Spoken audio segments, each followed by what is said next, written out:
Per Pro Wrestling Sheet, Samoa Joe is reportedly injured again, though this time the injury apparently did not occur in the ring, but rather during a, get this, commercial shoot. For what I don't know, but according to the report from Pro Wrestling Sheet, they indicated that I guess he took a pretty bad table bump or a bad table break, whatever, bumped his head pretty bad, and he might be out for a quote-unquote considerable amount of time. That's awful news. This guy cannot catch a commercial break. All right. Low-hanging fruit aside, this is terrible news. I saw a lot of people say that in the comments of the tweet from Pro Wrestling Sheet, so I had to throw that out there. But in all seriousness, this is terrible news. This is the third time the Samoan submission machine has been injured in the last 5 or 6 months alone. So he was out recently with a concussion. Not too long, but he suffered a concussion, I believe, in that tag team title match the night after the Royal Rumble, alongside Kevin Owens against Seth Rollins and Murphy. And he suffered a concussion there. He was kept out of the ring, per protocol, whatever, for about a week or two. Came back at a live event. I think maybe not this past weekend, but the weekend before that. Wrestled on Raw, and he wasn't injured in that 8-man tag team match. He was injured, again, during a commercial shoot. And this news is just coming out today. I literally shook my head when I read that. This guy literally cannot catch a break. It's ridiculous. Now, not only the injuries occurring inside the ring, but it's outside the ring as well. I mean, I thought I read that on Kayfabe News. That's how ridiculous of a headline that was. And again, before the concussion and before this, he was out for months last year with, I think, a broken thumb. For not a couple weeks, not even a month or two. He was out for 3 or 4 months, Samoa Joe was. He last wrestled in 2019 at that MSG Raw show that I was at, in that triple threat with Baron Corbin, King Corbin, whatever, in that Ricochet. I think he was pinned, too. He disappeared from TV after that. We found out that he was hurt. He filled in for Dio Madden when he was taken off the Raw commentary team for a while, and he did a good job, but it's you want to see Samoa Joe in the ring, obviously. He's one of the best on the mic that they have, and they've never really properly booked Samoa Joe, by and large, in the 3 years he's been on the main roster, but you still want to see him succeed.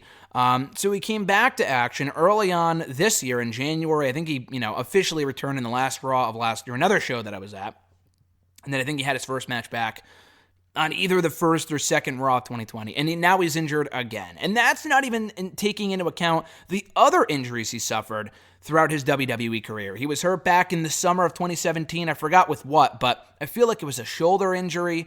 He was out for not too long, maybe about a month or two. I think it was in that tag team match, actually, where it was him and The Miz versus Roman Reigns and John Cena. And I thought, oh, great, we're finally going to get a John Cena Samoa Joe program.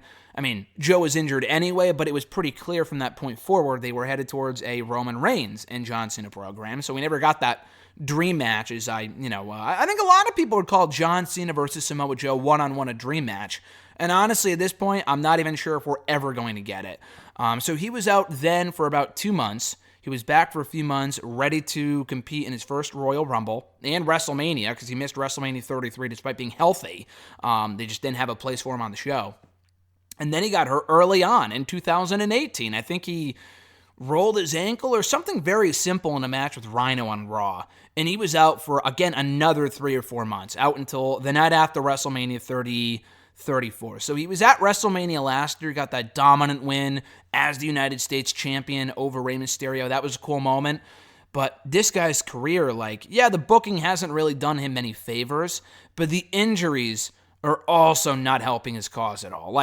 If I'm WWE, how can you possibly justify pushing this guy at this point when he has suffered so many injuries? And I know the injury-prone label is a very sensitive thing nowadays with concussions, because he did suffer a concussion a few weeks ago. So it's hard to label someone injury-prone. Concussions can happen to anyone. Breaks and tears, that shit, I think, earns people the reputation of being injury-prone. And he's had a lot of those from, broken thumbs, and now whatever this is. He might be out with another concussion. I don't know what this is. But again, the report indicated that he might be out for a considerable period of time. Then again, they said the same thing about AJ Styles, and he came back literally this week on Raw within 3 weeks. So you never really know, but if it's a head injury, it might be something else. I think AJ had a separated shoulder. That's different. So I don't even really know exactly what the injury that he suffered was. The report from Pro Wrestling Sheet didn't really exactly make that clear. But the bottom line is that the guy gets hurt a lot. It's like almost comical at this point. Like, it's sad to see, it's depressing because Samoa Joe was so good, but he's been injured at least, as far as we know, 5 times, including concussions, since 2017 in WWE. He's getting older, his body is kind of breaking down on him, and I get it. But there's a lot of people that are older than he is that don't get don't get hurt as often as he does.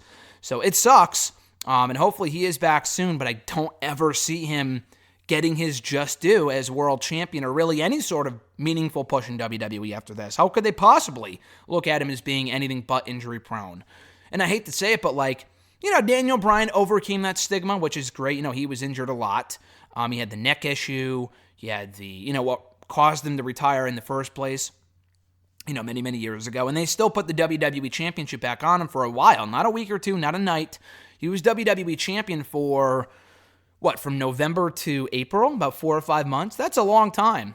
And he had a great run as champion. So, hey, maybe not all hope is lost for Samoa Joe just yet, but reading that report does not exactly instill a lot of faith in me or any other fan out there who would like to see Samoa Joe pushed at a meaningful level in WWE.